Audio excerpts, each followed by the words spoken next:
saat turun ayat itu, ya ayyuhalladzina amanu kutiba alaikumussyam kama kutiba alal ladzina min qablikum la'allakum tattaqun. Tidak ada satu orang sahabat pun yang tidak bahagia. Tidak ada satu orang sahabat pun yang tidak bahagia. Turun ayat itu, Nabi langsung menyampaikan dua sabdanya. Dan dengan dua sabda itu, mereka semakin luar biasa senangnya dengan turunnya Ramadan ini. Okay? Hatinya lapang, jiwanya luas, senang dengan kedatangan Ramadan. Nanti kita akan lihat apa yang menyebabkan mereka senang, hatinya begitu lapang dan luas jiwanya. Kita akan perhatikan nanti 3 sebab utamanya. Hanya dalam bahasa Arab, seorang yang luas hatinya, lapang jiwanya, senang dengan sesuatu, itu dalam bahasa Arab disebut dengan kata dasarnya rohaba. Rohaba. Di rohaba itu secara bahasa artinya dada yang lapang, hati yang luas. Luas, tenang, nyaman. Kenapa bukan bahagia saja, harus lapang? Ini uniknya kalimat dalam bahasa Arab. Bapak Ibu sekalian, saya berikan gambar saya. Ini apa? Gelas ya. Ini gelas isinya ada air. Kalau ini dikosongkan, tempatnya menjadi luas, menjadi sempit. Luas ya karena belum diisi. Tempat yang luas itu bisa siap diisi dengan apa saja. Oke. Tapi kalau ini sudah saya tuangkan misalnya, maaf, air putih di sini, air bening misalnya. Kalau saya tuangkan yang lainnya bisa tidak? Bisa, tapi akan berubah. Tuangkan kopi jadi air kopi kan? Tuangkan susu jadi kopi susu kan? Macam-macam. Kalau saya isi dengan pasir, penuh sampai di sini. Kira-kira tempatnya lebih luas, lebih sempit? Lebih sempit. Jadi ketika tempatnya sempit, akan sulit diisi oleh apapun. Jadi kenapa menggunakan kalimat tarhib, bukan kalimat bahagia saja? Ingin mengesankan bahwa kami ini sangat bahagia, kami lapangkan, kami luaskan seluruh isi hati kami, sehingga siap menerima perintah apapun yang akan dititahkan saat Ramadan itu. Itu maksudnya. Jadi kalau mau disuruh sholat, tempatnya masih luas. Mau diperintahkan untuk menahan amarah, tempatnya masih luas. Diminta sabar, tempatnya masih luas. Jadi saking senangnya, apa aja siap ditunaikan. Nah, cara untuk menunaikannya dan menunjukkan semangatnya, prosesnya disebut dengan tarhib. Rohaba artinya lapang, luas. Kalau itu ditunjukkan dengan keseriusan dan kesungguhan, maka dirubah namanya menjadi tarhib. Jelas sampai sini? Jadi tarhib Ramadan itu, sering kita dengar tarhib Ramadan, tarhib Ramadan. Di tarhib itu, upaya untuk melapangkan, meluaskan jiwa kita dan hati kita, disertai rasa kebahagiaan untuk menerima segala perintah yang akan diberikan oleh Allah di bulan Ramadan. Jelas sampai sini? Alhamdulillah. Dari kata inilah, dari kata tarhib, kalau kemudian sudah kita buktikan datang waktunya, lalu kita terima dengan lapang, maka orang Arab merubah dari tarhib menjadi marhaban. Ya? Alhamdulillah. Dari tarhib menjadi apa? Marhaban. Jadi ada rahaba, ada tarhib, ada marhaban. Rahaba itu kata dasarnya, ya. Rahaba kata dasarnya. Kemudian yang kedua, ada rahaba.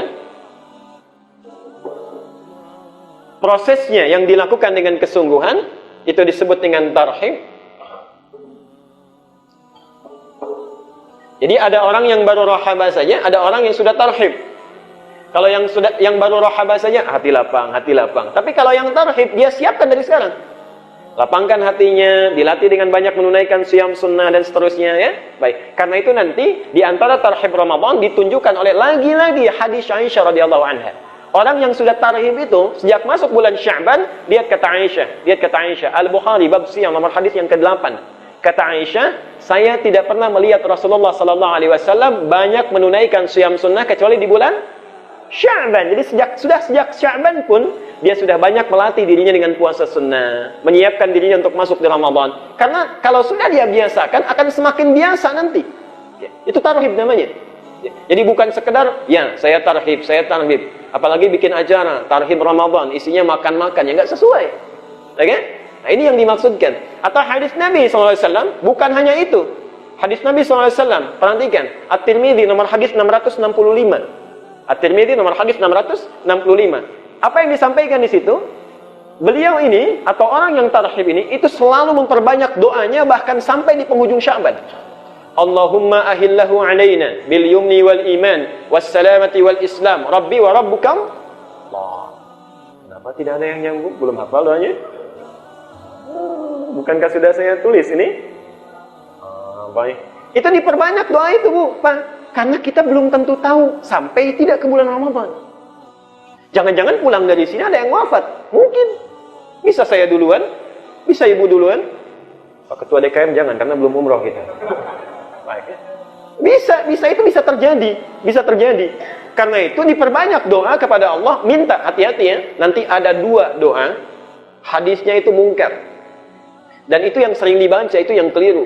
Contoh, hadisnya 1 tercantum dalam Sunan Al-Baihaqi, kitabnya Syu'abul Iman, nomor hadis 3225. Kalau saya bacakan ini pasti dilanjutkan ini, lancar ini. Allahumma barik lana fi Rajab wa Sya'ban wa balighna. Ibu senang ya hadis dhaif dihafal, yang sunnah ditinggalkan. Baik ya? Itu mungkar. Mungkar itu hadis yang diriwayatkan oleh orang yang suka melakukan perbuatan maksiat sehingga hadisnya harus diingkari, tidak bisa dijadikan dalil dalam agama. Ada hadis yang mirip-mirip lagi, satu lagi. Itu terdapat di Musnad Ahmad, Musnad pertama, Abdullah bin Abbas, nomor hadis 259. Ini mirip, ujungnya saja yang beda. Allahumma barik lana fi Rajab wa Sya'ban wa barik lana fi Ramadan. Ketahuilah yang meriwayatkan hadis itu kedua-duanya orangnya sama. Dari Ziyad An-Numairi. Siapa Ziyad An-Numairi itu? Orang yang suka bercerita hadis tapi orang yang suka melakukan perilaku maksiat. Jelas ya? Maka disebut hadisnya mungkar, harus diingkari, tidak boleh diterima. Bapak ini senang hadis-hadis yang kalau nggak mungkar matruk. Kalau nggak matruk palsu, gitu kan? Coba. Pernah dengar hadis ini? Awal puasa adalah rahmat, pertengahannya adalah maghfirah, ujungnya itqu minan nar. Hadis itu matruk, semi palsu. Pernah dengar hadis ini? Niyamus shaimi ibadatun, tidurnya orang puasa adalah ibadah. Pernah? Itu hadis palsu. Baik ya. Nah, kembali ke sini. Jadi banyak berdoa karena rumus dalam ibadah. Kalau kita niatkan, rencanakan, turun pahala 1. Jadi kalau ibu bapak ingin berbuat baik, itu sudah dicatat 1. Kalau dilakukan, tambah 1. Maksiat tidak, direncanakan belum ditulis, dilakukan baru tertulis 1. Karena itu, kenapa diminta banyak berdoa? Mohon maaf, kita tidak tahu kapan ajal kita akan tiba. Mudah-mudahan dengan seringnya berdoa, keinginan kuat, walaupun tidak sampai ke Ramadan, pahala Ramadan sudah diberikan oleh Allah kepada kita. Itu maksudnya. Oke. Baik. Marhaban. Kita akan cepat. Ini kesungguhannya, kalau sudah datang, kemudian kita sambut, kita tunjukkan keseriusan kita, maka ungkapannya dirubah menjadi marhaban. Karena itu jangan heran kalau kita bertamu pada orang Arab, ketika datang mereka katakan marhaban. Marhaban itu punya 2 makna. Artinya, saya senang dengan kedatangan antum. Yang kedua, silahkan apa saja yang bisa dilakukan, saya berikan sepanjang saya bisa. Itu maksudnya. Hati saya sudah luas, sudah lapang, saya senang dengan kedatangan antum. Apa yang bisa saya berikan, insya Allah saya berikan. Karena itu sahabat hebatnya, Pak. Perhatikan ya, karena itu dipuji oleh Al-Quran, tidak akan ada lagi generasi seperti mereka. Tidak akan lagi ada generasi seperti mereka. Subhanallah, tidak ada rasa iri dengki. Lihat hebatnya. Bahkan dijamin masuk surga tanpa hisab sebagiannya. Apa di antara amalannya? Perhatikan ya. Jadi kalau antum belum bisa amalan seperti ini, jangan sekali-kali mencela sahabat. Jangan sekali-kali mencela sahabat. Saya paling tidak suka dengan orang yang sedikit ilmunya, sudah tidak punya ilmu, senang sekali mencelanya. Perhatikan, Nabi marah kalau disebutkan sahabat yang dijelek-jelekan, bahkan ada yang menjelekkan Abu Bakar, mukanya langsung merah Rasulullah. Sahabat itu, di antara kemuliaannya, kalau bapak menyebutkan apa yang dimilikinya, itu langsung dilepas, diberikan. Subhanallah. Bagus benar baju antum, dilepas, berikan. Sulit dilakukannya. Kalau ada yang ingin menandingi, silakan. Saya sampaikan sekarang. Pak Haji, bagus benar mobilnya. Susah itu. Susah. Paling sulit. Karena itu, kebaikan itu yang disebutkan. Kebaikan seseorang yang langsung diberikan, dalam bahasa Arab itu birrun sifatnya. Birrun. Kalau sudah melekat dalam dirinya, baru disebut mabrurun. Ada ayat di surah Ali Imran 93. Lan tanalul birra hatta tunfiqu mimma tuhibbun. Birrun itu sulit didapatkan sebelum bisa menginfakkan apa yang paling kita sukai. Apa yang paling kita cintai. Nah, itu yang paling susah. Ya, subhanallah. Yuk kita teruskan dulu. Nah, jadi poin ini yang ingin saya sampaikan, kalau kita katakan tarhib, siapkan dari sekarang. Sunnah Nabinya menyiapkan dari sejak Sya'ban. Siapkan dari sekarang 3 hal. Singkatnya 3 hal. Satu, memperbanyak doa agar disampaikan di bulan Ramadan dalam keadaan sehat dan kuat iman. Memperbanyak doa agar disampaikan pada bulan Ramadan dengan keadaan sehat dan kuat iman. Nanti di akhir saja saya tuliskan doanya supaya tidak lama kita.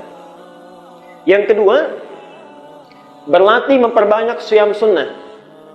Berlatih memperbanyak siyam sunnah. Dalilnya sudah saya sebutkan tadi. Dan yang ketiga, ini yang paling penting. Yang ketiga, merencanakan amalan Ramadan yang nanti akan dilakukan. Merencanakan amalan Ramadan yang nanti akan dilakukan. Baik. Hadisnya kalau mau dicatat, Al-Bukhari nomor hadis 1803. Itu untuk dalil yang terakhir. Al-Bukhari nomor hadis 1803 dari Ibnu Abbas. Lagi-lagi Ibnu Abbas. Anak kecil usia 5-6 tahun sudah banyak meriwayatkan hadis. Anak kita usia 8 tahun masih senang main video game. Al-Bukhari nomor hadis 1803. Ada 3 amalan yang harus disiapkan. Awas ya, hati-hati. 1, banyak berinteraksi dengan Al-Quran. Banyak berinteraksi dengan Al-Quran. Alhamdulillah, insyaAllah di sini ada kajiannya. Interaksi dengan Al-Quran. Dan Ramadan itu bulan Quran. Yang kedua, memperbanyak sedekah. Perbanyak sedekah. Sekarang jangan khatam ya, karena tidak ada hadisnya kita meminta menghatamkan banyak Quran. Tidak. Yang ada, memperbanyak bacaan Quran yang baik. Jadi yang diinginkan oleh hadisnya itu yang benar, bacaan yang benar, bukan banyak menghatamkannya. Antum khatam 10 kali, tapi salah semua, itu lebih bagus hafal 1 juz, tapi bacaannya benar semua. Pasti? Kedua, memperbanyak sedekah. Yang ketiga, perbanyak muhasabah. Muhasabah, introspeksi diri. Silahkan direncanakan dari sekarang, dibuat tabelnya. Nanti awal-awal Ramadan saya berikan bagaimana cara yang tepatnya. Di tarhib kesimpulannya, kalau disebutkan tarhib, artinya kita harus sudah serius menyiapkan dari sekarang. Lapangkan hati kita, luaskan jiwa kita, kemudian tunjukkan keseriusan itu memperbanyak doa. Yang kedua, perbanyak siyam sunnah. Yang ketiga, siapkan